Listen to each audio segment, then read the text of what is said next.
Ano daw pinagkaiba doon sa oras ng katotohanan? Bago kayo, doon sa inyong programa, di ba? Bago yung inyo ng corporate ng oras ng katotohanan. Ang pagkakaiba ng dalawang programa? Hindi, yung nakadrawing doon sa Fort Watts building, doon sa inyo, yung daang may hayop. Yung may... yung background mo ba? Akala ko yung pagkakaiba ng programa eh. Di ba pagka nasa TV kayo, may sa inyo yung nakita yung bidaan. O tapos may mga puro. Kasi yun po, sa Fort Watts yung building na may symbolism po yung aming background. May daan, tapos may mga puno. Ang kahulugan po kasi ng mga puno, ganito sa 61:4 ng Isayas.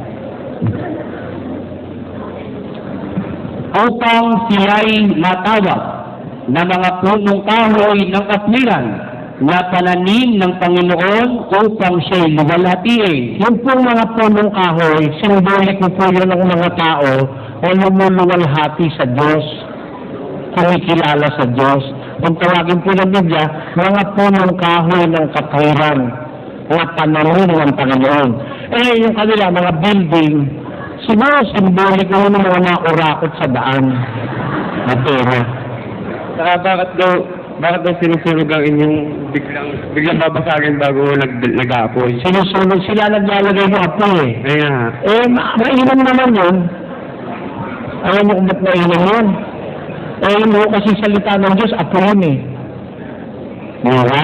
Nasa Biblia, salita ng Diyos, apoy. Siguro sila nagpapatunay na doon sa programa ko talaga umaapoy ang salita ng Diyos ang dami. Sa programa nila wala. Ay ngayon, basahin natin, no?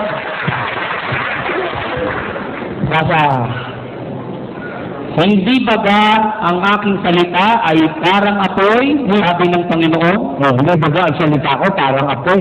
Mismo yung Diyos, apoy din eh. Basa.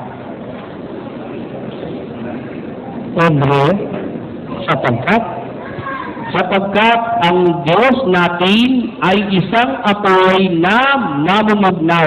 Ang Diyos natin, sabi ni Pablo, ay isang apoy na namumugnaw. Kaya pag inaapoyan nila ako, ibig sabihin yung programa ko may Diyos, yung kanila wala. Ayun ang kahulugan. Di ba bago kayo magsimula ng programa nyo, yun muna una yung Fort Watts? Ano ba? Bago magsimula yung inyong programa sa TV, una muna yung Fort Watts na. Opo. Bakit may lagi kayong binabati ko? Yung sabihin lagi kasi yung... humina ang koleksyon nila dahil sa akin. Humina ang koleksyon sa daan. Lalo akong binabati ko.